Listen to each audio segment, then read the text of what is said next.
but the moon is our subconscious mind. It's not in our awareness regularly, but it's one of the drivers of our personality, and it rules what we need to feel safe and secure, our habits, our behaviors, our instincts. Welcome to Collective Guidance. I'm your host, Charla Goodnight. And you guys, I have someone so special here today. My guest today is Celeste Brooks. And Celeste Brooks is an OPA-certified astrologer, teacher, and intuitive. Celeste offers consultations, classes, coaching, and specializes in chart rectification for unknown birth times. She also hosts the podcast, The Celestial Insights, and is known for her engaging Instagram lives. That is where I found her and absolutely fell in love because she knows her astrology and she knows it really, really good. She is a board member of the Organization for Professional Astrology and faculty at Kepler College. She lectures internationally and brings 25 plus years of corporate leadership experience to her work. You guys, let me introduce you, Celeste Brooks. Celeste, thank you so much. I'm super excited about our conversation today. Thank you for coming on and joining me. Well, thank you so much for having me, Charla. I'm excited to talk to you about one of my favorite subjects. I know we are going to talk about the moon and how the moon affects us, the astrology of the moon. And my last name is Goodnight. So my whole life, my family has put emphasis on the moon. My father was a farmer, and so he farmed by the moon. And so I am so excited to dive deeper into it about how it affects our relationships, our emotions, our nervous system, all of it. So I'm ready. Are you ready? I am ready. Yes, let's talk about the moon.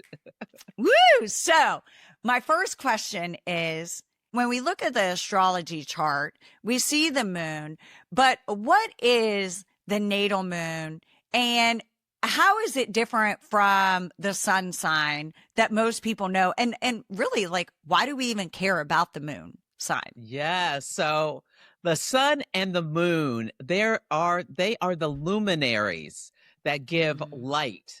And light is information and identity and more. And so the sun is our conscious mind. Most people, when you know their sun sign, and if they don't, when you talk to them about it, oh, they're like, they can relate to it because it's what's in our conscious mind. And it really speaks to what we're here to do in certain ways. But the moon is our subconscious mind. It's not in our awareness regularly, but it's one of the drivers of our personality, and it rules what we need to feel safe and secure, our habits, our behaviors, our instincts. So we react. It's reactivity. We often react from our moon. So if there's situations where you're like, oh my God, I cannot believe I did that, I don't know why. It's often, if you understand your moon sign, that like aha bells will start to go off because that is where it comes from. And when I found out my moon sign, it was life changing. Yeah, it sounds like finding out what your moon sign is allows you to get more compassion to yourself and more understanding about why you react the way that you do. Absolutely. Absolutely. Yes, because the moon holds all our memories. So all your memories from the time you were incarnated in this life are stored there. But you're not thinking about the time that your mom said you couldn't have the cookie, your sister got the cookie, at the time that something in your life reverberates that soul memory, and has you acting in a way at work that causes you a problem with the team, your boss, your colleagues, whatever. But if you dive deep, you might understand that it came from that place, especially if you have a Libra moon, and fairness is a core need for you to have. And yeah, you didn't get the cookie and it wasn't fair just because Susie from accounting was your mom's favorite. Oh, I usually say Sally. I always go Sally from accounting. That's my archetype of someone when I'm doing examples. Yeah, I love that. Podcast. Susie from accounting. So why do you say the moon is the emotional and nervous system part of the chart? Like, what I know, because I went to astrology school. We both went to Deborah Silverman Astrology School. But what evidence can we give those listening that don't know anything about astrology that says the moon is the emotional and nervous system of our chart? Yeah, well, the astrology chart is a snapshot where all the planets were at the time of your birth. And each of the planets is an actor and it has a function to express. The sign it's in is the costume it wears. The conversations, the mathematical relationships with other planets are the conversations they're having between each other. And what we call the houses, or these 12 pieces of the pie, speak to which areas of our life are in focus. And people have been studying astrology for thousands and thousands of years. It was originally used for just daily life. I mean, people traveled at night by the moon. It's a navigator. Like, look at the moon in the sky at night. Naturally, people are more energetic at the full moon when you see it out there. There's emotional rising. The tides are ruled by the moon. There's so much evidence throughout life, people planted and harvested based on the moon cycle. So there have been these things forever. And astrologers were originally at the side of the king or the emperor or the queen, helping them know when to go to battle, when threats were going to be coming up, what should their next actions and strategies be. So people have used astrology for years and years. And the sun is our identity, ego, and essence. The moon is our emotional body. Mars, how we take action. Venus, what we like. Mercury, how we think and communicate. These things have been studied and repeated for thousands of years. And when someone comes for an astrology reading and you start using the words, astrology is a language that gives words to the human experience. Our personality is in our astrology chart, as well as the time of events in our lives. When you say to something, did something happen back in, whatever date of the nature of blah, blah, blah? And they're like, how did you know? I mean, you have people like eyes getting wide. So when you actually get an astrology reading, or even just put your information in something like AstroSeek, it'll give you some details that'll be like, oh, okay, I kind of see this. Typically, now there can be reasons why, if you don't relate to the particular moon sign, it may be colored by being in a really loud conversation with another planet.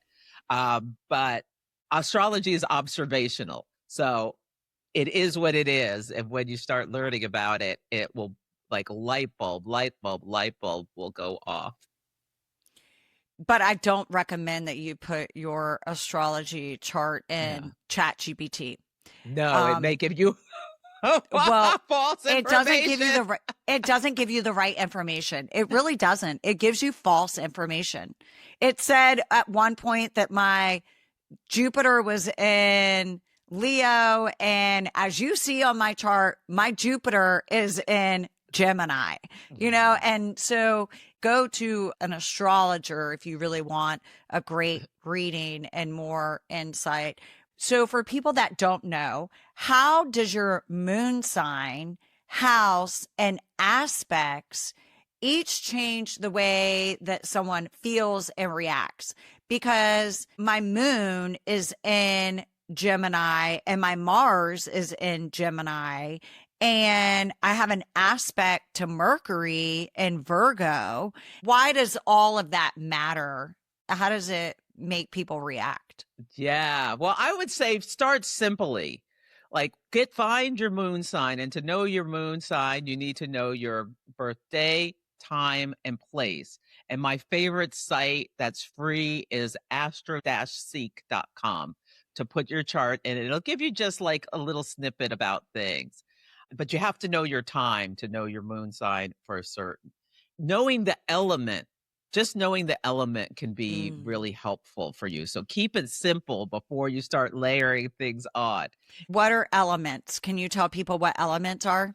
Yes, the elements are fire, air, earth, and water. And they're about how energy is expressed. The fire signs are Aries, Leo, and Sagittarius. And fire is dynamic. It's a yang sign. It pushes the energy out. Aries is like the spark, like just boom. It's like starts quickly. It's called a cardinal initiating energy. That it's a cardinal sign. Leo is like a fireplace that just burns for a long time. It's a fixed energy. And Sagittarius is like a mutable flame. It's like a candle flame. But these three energies, when someone with a lot of fire walks in a room, they make themselves known. Like people turn and pay attention. So people with these moon signs need to know how, and Deborah talks about, if you have a fire moon or just a lot of fire energy, you need to learn how to apologize to people, because fire can burn and singe. It keeps us warm. And to be in the glow of someone with strong fire, and like Leo is such a great energy that really is warm and dynamic. And when you're under the gaze of a Leo mood, it can make you feel really included. But it could also, singe and burn and feel like the lion has like scratched your skin kind of thing. So yeah, important thing to understand if you're a fire moon is when you are reactive, you're most likely to do something that pushes the energy out. Is it you get dramatic? Is it you take off and leave the room? Is it you start yelling? Like, think about the things you do when you're really upset and you feel like you lose your composure a little bit. Yeah. Or when someone pushes you up against the wall, a fire moon is going to push them back. That's fire. What about air? So air is the signs of Gemini, Libra, and Aquarius. Air communicates and connects. The air signs are humane. So they deal with the interactions between people. And air is the thought process and the communication process. So an air sign is going to start talking most likely, or intellectualizing. Well, first intellectualizing the problem or what's going on. And before, this person just pushed me against the wall, blah, blah, blah, like, in the head, and then they may start talking.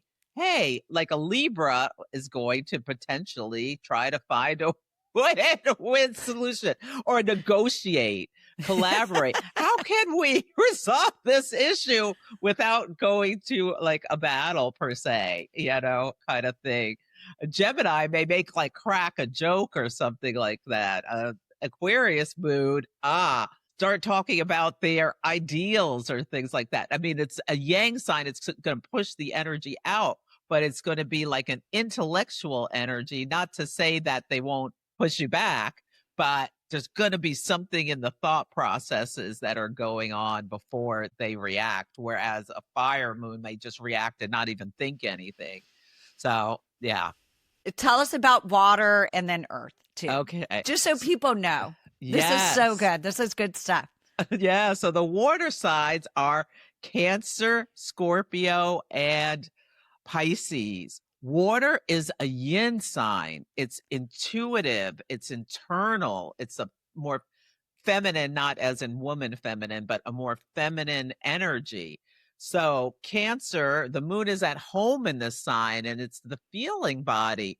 And a Cancer is represented by the crab that doesn't really like direct competition, like a direct attack. The crab like moves side to side, trying to avoid, and then kind of just goes into its shell when it feels threatened. So a Cancer moon or any of the water signs, but more likely Cancer or Pisces, may start just crying once you push them up against a wall, or just go silent or retreat into themselves when they're feeling threatened and need to be alone to go to get their energy away from your energy while they figure out what they're really feeling, what's going on, how do they want to react. And it may take some time to learn their next step.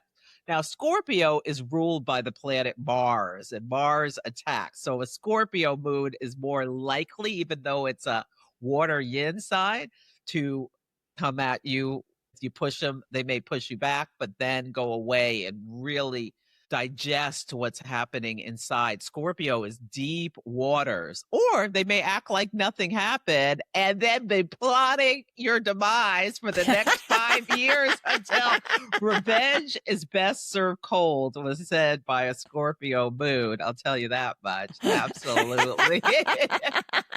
And then Pisces tends to be a sign that oftentimes people are very sensitive who have Pisces moons. So that could be like, having an emotional release with crying or something like that, but really feeling like knocked off the game for a while and really need some time to get some solitude in order to understand what's going to be the next steps, before reacting to what just happened, and also may be blaming themselves, like, what did I do to make this person push me?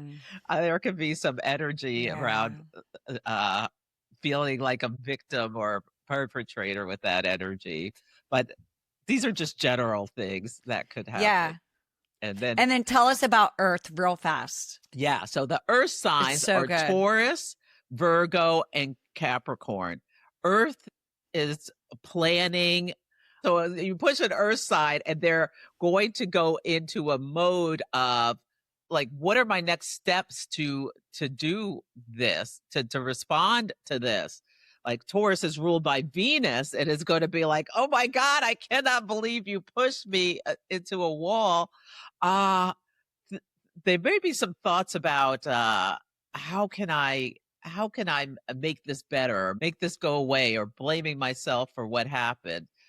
Virgo energy could be come back a little critical, and Capricorn is going to plan exactly how they're going to deal with this, who they're going to connect with to make the next steps. But like planning in the material world, is very, Earth signs are very practical, grounded, and they're going to come up with potentially a step-by-step plan on next steps in order to deal with this situation. And depending on the sign will be what kind of plan they come up with. But Capricorn's plan is going to be the one that's most likely to make you regret pushing them against the wall. How does the moon show up in relationships and family dynamics? Yes, it's really interesting. So in your natal chart, your moon has associations with your family and the family you were raised in, and also mother specifically. So your moon sign may, in some ways, describe your mother or the relationship between you and your mother, or how or these interactions. Absolutely. So that's something to think about as well. I have never heard that. That is so interesting. Yeah, and different siblings may have different moon signs, and your parents may have treated you differently as you were raised. That spoke to the birth order. Like So, like the oldest child, often there's so much attention on you. They're putting all their eggs in that bag. They want to make this incredible product that they're going to be Oh. sending out into the world, and your moon sign may be influenced by that. By the time people get to child number 4 or 5, if they have that many, good luck if they remember your name. Maybe you were more independent. Maybe you were raised by your siblings in some ways. Right. Yeah, it speaks to the energy of your family and those relationships, and it can be really insightful to think about like how different siblings have different moon signs, and your children have different moon signs, and think about how that experience of you when you were pregnant, as well as if you're a woman, as well as how you treated them as they were growing up, kind of speaks to the moon sign. Celeste, this is so wild that you say this because as you were saying this, I looked up my 3 boys and their moon signs. And my oldest has moon sign Cancer. My second has moon sign Pisces. And my third, guess what his moon sign is? Scorpio. Yeah. Water moons. Is that not wild? So the Cancer, oh my God, your first baby. Oh, boo, boo, boo, boo, Yeah. boo, bop, bop, bop, bop, bop. The second Pisces. is when I started meditating nonstop and I took a deep dive into the underworld through meditation. And my third kid is when I was like fully in it, meditating, trying to become the phoenix. The scorpion turns into the phoenix, like, is that not so wild? That's wild. And I wonder if the Scorpio, the youngest, had to compete for resources with the other two, or compete for attention with the other two. I mean, as a child, he didn't have to compete because he was known. He just grabbed it. Yeah, he just grabbed it and he ran with it. Yeah, I love that. he was wild, but in the most beautiful ways. In the most beautiful ways. Well, I love that water moons have a mother in touch with her emotions, meditating, and I'm sure you taught them how to deal with their emotional responses in a healthy way, and be able to talk about what they're feeling or think about what they're feeling, since you're so in touch with your emotional body. Yeah, I hope for listeners out there that don't know much about the moon, what is the natal moon phase? What's a natal moon phase and why is that so powerful?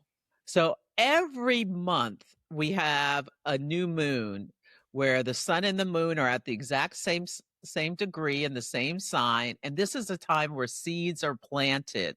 It's a time of new beginnings. And then the moon starts to move ahead of the sun, and then they make what's called aspects, which are just the geometric relationships between the moon and the sun. So at the new moon, it's a dark moon. It's very intuitive. So people born at a new moon gives a little flavor to your personality. This is Stephen Forrest wrote an amazing book called The Book of the Moon, where he talks a lot about each of these different moon phases and how they impart, and there are 8 phases total, but they impart karmic imprints on your personality. Yeah. And the new moon people, like, you come in a dark sky and you just may make your own way. You may be some kind of person that just comes up with their own ideas. It has like a little bit of an Aries energy, that pioneer that just intuitively things come to you and you just start things. I won't go through all of them, but when the sun and the moon are in square, when the moon is 90 degrees from the sun, this gives us the first quarter moon. And the square is a moon of tension. This is an aspect of tension. So the moon, the subconscious mind and the sun, the conscious mind, are in conflict with each other at some Mm. in some way. So if someone is an Aries sun and a Cancer moon, this would be the an example of this. Like they want to be independent. They want to go forge their own path. This is in their conscious mind. But their moon in Cancer, they want to be safe and secure. Go back into that shell. There may be like a tension inside them that as they get older, they come up against conflict and learn how to like take action in order to move through it. This can be someone who in relationships comes into conflict and learns how to get their needs met and someone else's needs met through experience that is tense. Yeah, because Mm. they have a desire to Yeah. belong and nurture, connect with the moon and Cancer, but they want their own way with the sun and Aries, and Aries. it's like this tension. Now, if you were born at a full moon, let's say you have a sun in Aries and a moon in Libra, these signs are opposite each other on an axis. And there's 6 different axes because there are 12 signs, and each one has an opposing sign. If you're born at a full moon, you are here to learn through connecting with others through relationships. And an Aries sun wants to be independent. A Libra moon wants to partner. So throughout life, you have to learn how to balance those two energies in order to have the best life rather than bouncing back between one or the other and causing like a lot of disruptions in relationships could be something that comes up. Now, the last quarter moon, it would be the sun in Aries, the moon in Capricorn. The Aries sun may want to just lead and take and go forward, but the Capricorn moon feels like you have to be useful in a way and maybe build something that has a legacy, and you're going to need to bring a team along with you. And so there's another kind of tension, but it's an old soul kind of energy where you've kind of been here before and you're building something new. And yeah, it's tense relationship. Now, sometimes, like if your sun is in Aries, your moon is in Leo, that is there a trine, easy flowing energy where Positive. you could just be very connected with your conscious and subconscious minds that you are here to be seen, do what you want, make your own way, have a vision, make it come into reality, and get out of this person's way or you may get burned could be some of Yeah. the things that come up. But other things in their chart could be lessons about how they interact with people and learn how to be who they're supposed to be in this lifetime, so at the highest level. And the beautiful thing about working with an astrologer and getting an astrology reading instead of doing it online is that an astrologer like yourself is going to be able to see these aspects and say, "Hey, I know that this is hard for you, and I see you and I understand you. And most importantly, I'm giving compassion to you, and I want you to give compassion to yourself." Because, like Lady Gaga says, you were born this way, and it's okay that you were born this way. And now that you know, you can deal with it and you can take actions that feel more aligned with how you want to live. Absolutely. Absolutely. Yeah, I would highly recommend getting an astrology reading and get an astrologer who is certified in some way because anybody can say they're an astrologer, but I am certified by the Organization of Professional Astrology. Deborah Silverman, we mentioned, she also has a school and she has a list of certified astrologers. So either get a recommendation from someone you know and trust or look to one of these organizations or people who are well known in the field to who they've given, a nod to, or make sure somebody's been trained in some way, Yeah. because people say some wild things that are Yes, not and what? at all accurate on social media. They read Yeah, one it's book and crazy. they're an It's astrologer. crazy. Mhm. So, how can people start working with their moon in their daily life now? Yeah. So I have something called the proper care and feeding of your natal moon. It was a Oh, course okay. I created to help you learn all about your moon sign, house, aspect, walks you through. You could do it on demand. That's something that you That's can use, awesome. or you can, if you know your moon sign, I highly recommend just like, and you can make a little art project of it. Okay, Oh. my moon sign is Gemini.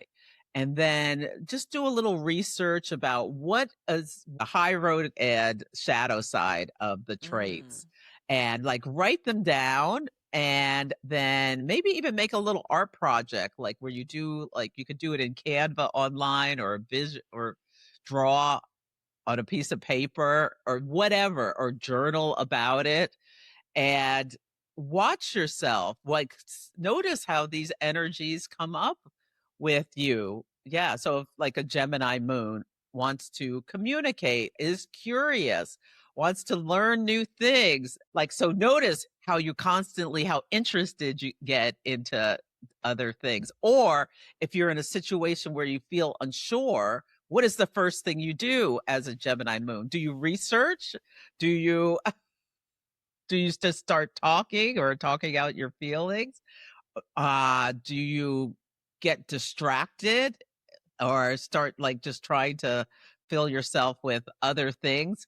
Gemini is a mutable energy, mutable, changeable, which can be like squirrel, squirrel, squirrel, squirrel. How do you have, and boredom can be a Gemini moon's biggest enemy. So Yeah. how can you sit in boredom? And you've decided to Right. do meditation, which is a beautiful thing. Mhm. I've been thinking I need to go back to, I did this thing called Vipassana meditation, 10-day silent meditation after my ex-husband and I split up, as a way to work through the healing of this big life Mm. change. And yeah, that was something. Not talking for 10 days. We need to connect so I can find out where you have gone, because I've always wanted to go there. Which, if you know me, you would be like, "You're going to be silent for 10 days," and yeah, I want to be silent for 10 days. Mhm. So yeah, that's pretty amazing that you did that. Mhm, and I'm thinking I need to go do it again. Not 10 Yeah, days. I would right. after the 10 days, you can go for 3 days. Oh, okay. Okay, that's good to know. We always hear about there's going to be an eclipse, and so let's talk about moon eclipse. What are eclipse? How do they affect you? What kind of significance do they have with moons? And what do they do? Okay, so every year we have eclipse season 2 times a year, and this is when we have new moons and full moons. New moons are new starts, full moons are when things are the culmination of the moon cycle. They're the maximum. The sun and the moon are opposite each other on an axis, where you really get, you every full moon, something will come to your conscious attention related to the signs it's in and where they're falling in your chart. So if you're paying attention, it can be great for awareness. But eclipses are when there are intensified new moons and full moons, and it's like the story changes. You walk through a door and you turn around and there's a wall. The Mm. channel changes and you can't go back to the previous station. Now, not every eclipse hits each person in the same way, but when it's like stimulating your planets in your own chart, these can be the turning points in your life, where you get a new job, you lose a job, you get married, you have your first kid. Like the eclipses will be related to these turning points in your life, these big events. So sometimes they feel like a whisper, sometimes they are a really loud, big change energy coming into you. Sometimes they happen on the date of the eclipse, but not necessarily. It opens a 6-month cycle where what's happening over the next 6 months is typically related to the energy of what the eclipse seeded in your life. And it will be based on the sign it was in and the houses it fell in your chart and any natal planets or points that were stimulated. So like if you go to an astrologer for like a hot take, like, a 10-minute, 20-minute, they might be just looking at where the eclipse fell in your chart and be telling you this is what is going to be in focus for the next 6 months of your life at some level, based on how it's hitting your chart. Wow. And we Okay. see these in the collective energies. Yeah. What do you mean by that? Tell me more. So when there's an eclipse, it's a new start collectively. So there's these 2 points that are called the lunar nodes to the north and the south. And they're where the sun and the moon's paths. From our perspective on Earth, there are points, not actual physical bodies, where they cross the sun and the moon, the conscious and the subconscious minds to the north and the south. And everyone in their chart has a south node, which looks like an upside down horseshoe, which speaks to what we came into this life already kind of knowing, the talents that we have, what we learned from our families. We can sit in the south node. It's kind of like it can be some shadow energies or some things we need to move away from with our south node. And it's the path to illumination or spiritual growth is moving from the south node to the north node. Oftentimes, the north node is an uncomfortable energy where, as you move into it, opposite from what is comfortable for yourself, it will help you grow and have a more fulfilling life and just more peace. And depending on your chart, just a better, you will do well by moving yourself into this energy. As we're taping this, the nodes are in the signs of the south node in Virgo, the north node in Pisces, and the world is at a point of massive change where the south node things are also drained. So Virgo rules systems. It is the routines, the stuff we don't even pay attention to, but we really like it to be there. Accounting, it has associations with farming, like just the land is a Virgo topic, and there is a lack or a change about things. Like for the United States, there was this big thing where all of our information was pulled out of systems that had people anxious. Is a shadow Virgo topic, because North Node in Pisces, there was an amplification. The North Node is amplifying of confusion. So we don't know exactly where we're going. So this time is one where we can walk by faith, not by sight, because we don't know exactly where the future is going. Like just today, I read the UN is on the verge of collapse, which because countries aren't paying their dues. So this is like a institution that was created to keep, the world away from mass conflict after World War II.